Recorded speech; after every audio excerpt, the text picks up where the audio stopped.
You can either love or absolutely hate something in life, but the Xiaomi 15 cameras are not one of the two. After 8 months, I think it is very safe to say that this is the most confusing camera system on the planet. But today, I'm going to untangle the knot for you, giving my comprehensive review over just 5 simple categories to reach the definitive answer in the end, if you should be buying this or not. Starting with the photos, the most controversial thing here is probably the Leica processing. Some of you guys like it, some of you don't, and I can definitely see the reason why. In some very specific cases, it takes really beautiful shots, like nature, food, architecture, and even nightography. They are quite sharp, especially the main camera, but sometimes it ends up ruining daylight or indoor images, especially with a human subject. The images have boosted contrast, which not everyone can appreciate. There are 2 options to choose from, Leica Vibrant and Leica Authentic, and none of them solve this issue. The annoying part is, even if you switch over to the Pro mode, shoot in RAW or even in Ultra RAW, the Leica processing stays on. There is no way to get an unprocessed picture directly shot from the camera, which honestly is a major catch. But there is a tiny remedy, which I will cover in the camera app section. Okay, now we have talked a lot about processing. Let us focus on the image quality. The main camera is very sharp, and the f1.6 aperture means that it performs great under low light. It honestly is the best low light performing phone I have ever used. But you need to be careful about 2 things. One, quite a bit of denoising goes on in the Xiaomi. You won't find a single speck of noise, but that also results in sacrificing some details. And secondly, because of the Leica processing and the contrast boost, highlights get overexposed sometimes, especially in the ultra-wide camera. So make sure to manually set the exposure. Since we're talking about the secondary cameras too, they are obviously not that great in performance compared to the main camera. The tele camera trails behind slightly, followed by the ultra-wide camera, which I would never recommend you to use under low light. It just looks really, I guess you can see the comparison.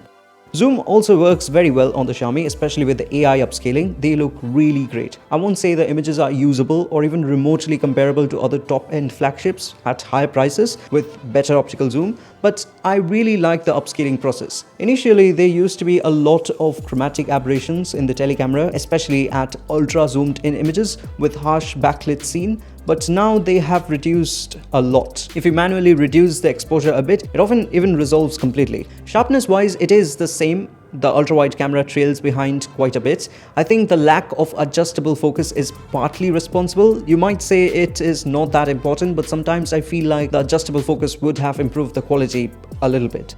The tele lens, however, has much better clarity. It also supports macro, but the 10cm minimum focus distance is a limiting factor, to be honest. You can't get very close, and the blocked light means that Xiaomi needs to fall back to slower shutter speed, causing motion blur in fast-moving insects or even a flower which can't stand still because of the wind. You will end up with an image that has motion blur. The main camera makes more sense in these cases because of the larger aperture, which lets in more light, so no use of slower shutter speed, and because the object is so close, the digital zoom in these are visually the same compared to those shot on the dedicated telemacro lens, which kind of makes the feature useless. I think if the tele camera had more zoom, like a 5x tele camera with the 10cm minimum focus, the phone could have taken some incredibly beautiful macro shot. But still, I think this image is no less incredible, you know. Okay, there are some other special features like long exposure mode. They are fun to experiment with. You also get fast shot, which is kind of aimed at street photography, a supermoon feature, and a separate panorama mode. But the most important of all photography special modes is the portrait mode. First things first, the edge detection is insanely accurate. It can very easily separate out almost every strand of hair, which is very challenging.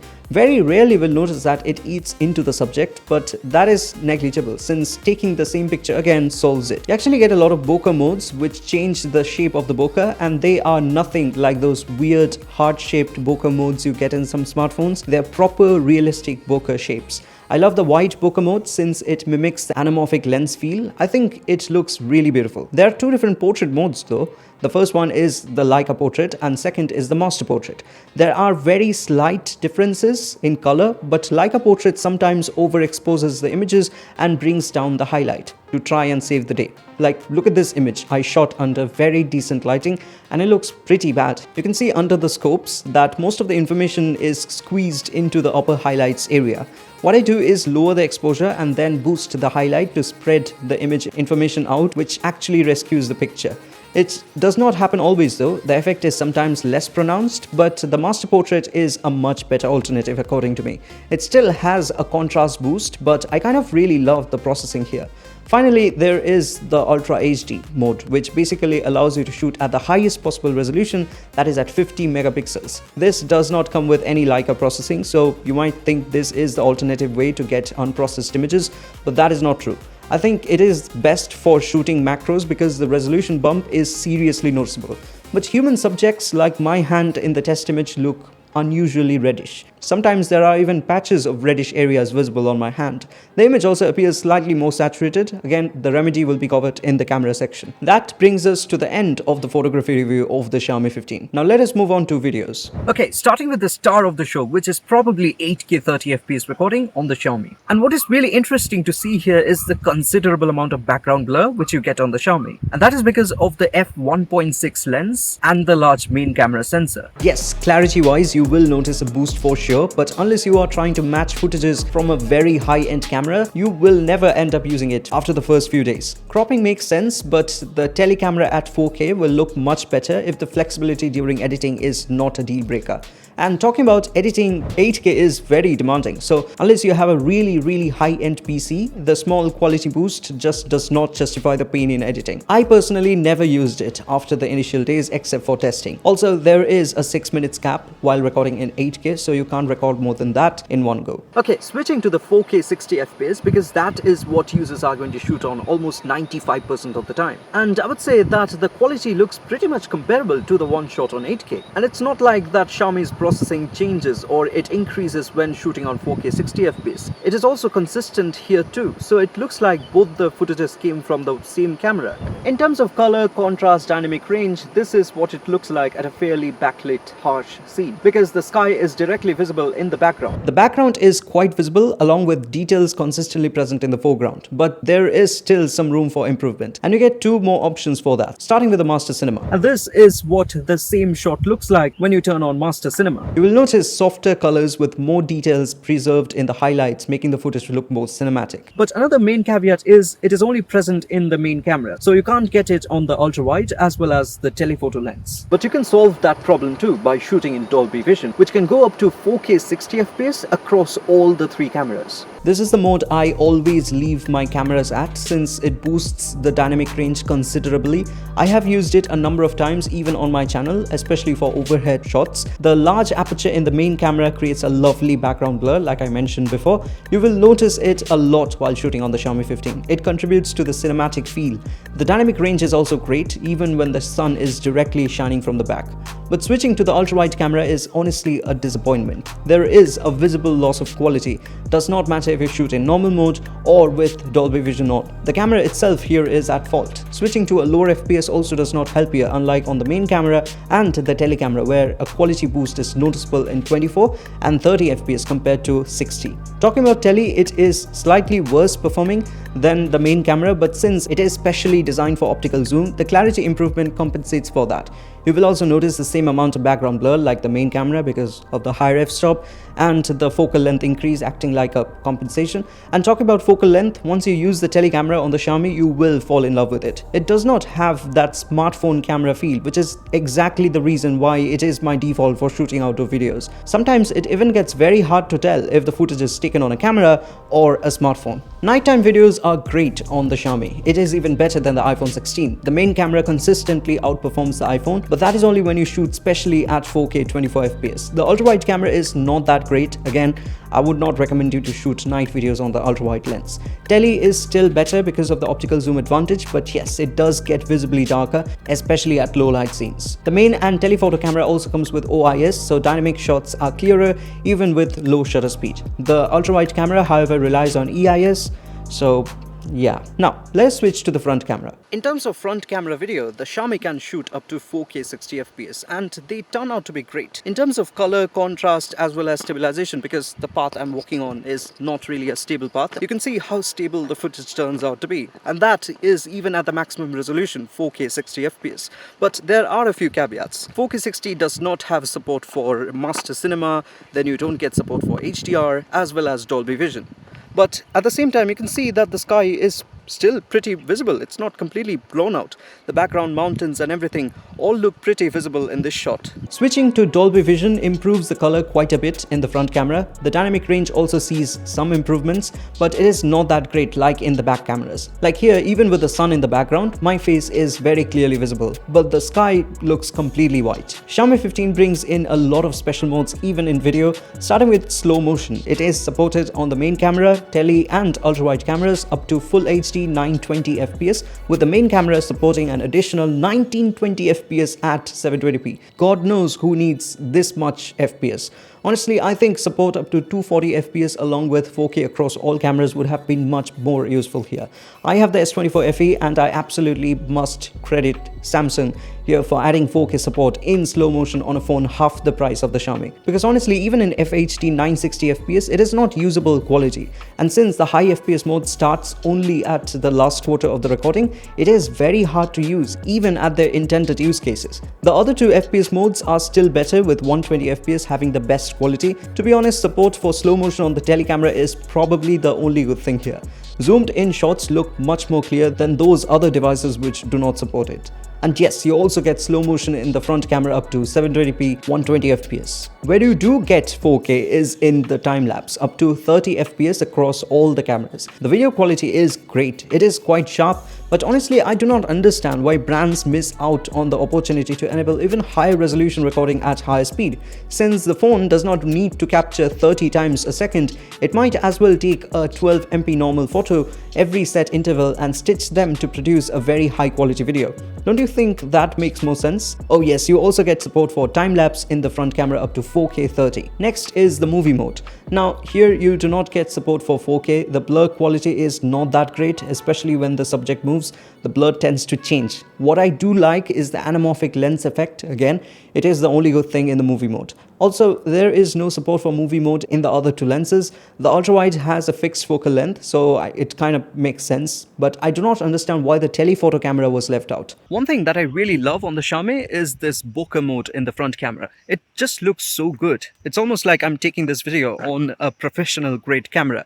like a full frame or an APS-C camera. The edge detection on this thing is literally top-notch. But yes, it is not completely perfect. There are still some caveats. The first one being the realism falls apart when you hold something in your hand. For example, I'm holding the phone right over here, and certain parts of my hand and the phone then starts blurring out, which makes it look weird. And secondly, it is capped at full HD 30 FPS, which is also an issue for me. The audio quality on the Xiaomi is also great, and the main reason behind that is the 4 mic array which is present on board. And there are certain audio features in the camera app which you can turn on in order to reduce the background noise. For example, there is frontal audio in the front camera setting, which if turned on actually removes almost 100% of the background or environmental noise. You have already heard how the audio sounds when I was speaking earlier in the video section. I intentionally did not use the audio recorded from the DJI Mic Mini to keep the video as compact as possible. If you want to know more on how the different audio modes sound, you can watch this section of the video linked above. My opinion is that the mics are of good quality, but the audio processing is too unreliable. And like I mentioned, it gets baked in, so I generally refrain from turning on any processing. Next is the steady shot. The same issue again, no support for 4K or even 2.8K, and the quality drop is really noticeable, especially when you switch to Shoot Steady Pro.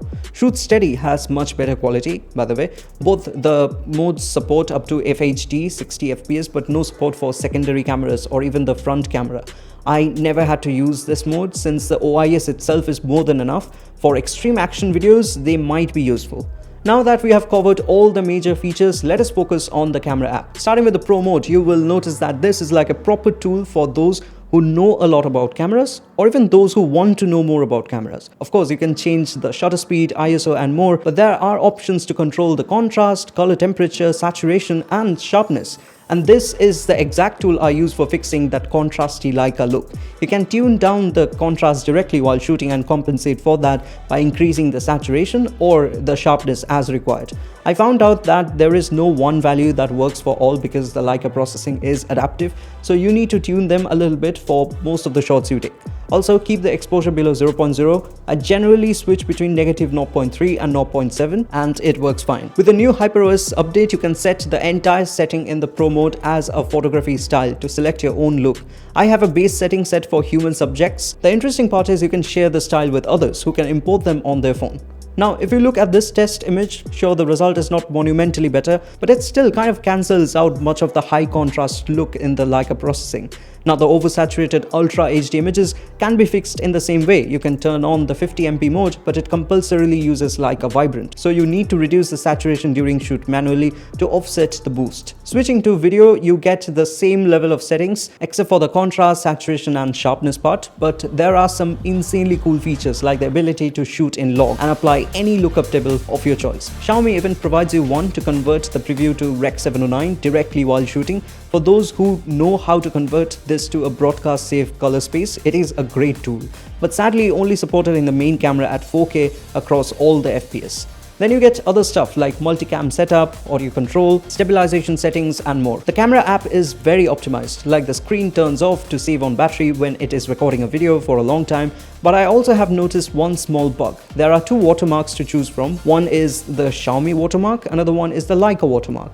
Now, the Leica variant is not supported everywhere, so if you happen to be in one such mode where it is not supported and turn on the watermark, then it resets all Leica watermarks to the Xiaomi watermark. This is a small issue, I know, but still worth mentioning. Also, the filters get baked into the images you capture, unlike Samsung or Apple, and you still can't change the focus in the videos shot in movie mode later. And switching among the different cameras are still not that smooth. The user interface, however, is super optimized for one-hand use. I used to love the previous UI before the Android 16 update, but I love the new one even more. They kind of streamlined and modernized everything. Overall, it is a great experience. It is almost like a 9.5 out of 10, but the processed images, even when shot in RAW and Ultra RAW, acts like a limiting factor. If you watch this video of the Vivo T4 Lite, which is like 1/6 the price of the Xiaomi, but it still supports unprocessed images in the RAW. Okay, now let's talk about the thermals, because heat is a huge limiting factor when you're planning to shoot for a long time. This phone comes with really good thermals, which means it dissipates out heat very quickly. But when you shoot outdoors, you will notice some considerable amount of heating. Just taking a few photos for like 20 minutes will do that, even in early morning when the temperature is below 30 degrees Celsius outdoors. So it only gets worse when you shoot 4K videos. Now, this is the reality. Cameras will always heat up your phone. So it is not really Xiaomi's fault. My Sony mirrorless camera heats up like crazy. But does that mean it is a bad purchase? Definitely not. Even my iPhone heats up a lot while shooting. If you're really interested in photography, the Xiaomi 15 is something that you will fall in love with. Yes, it has flaws, but that is one of the biggest advantages. You need to use and experiment with it to get your own sweet spot, which is a great learning experience. Using this phone taught me more about color grading and photography than anything else. And that brings us to the end of this video. Thank you so much for watching. Do like, share and subscribe. Do let me know what you think about this review. It was a very comprehensive one. And by the way, you can also comment what smartphone reviews you would like to see next, because I'm planning to review all major flagships.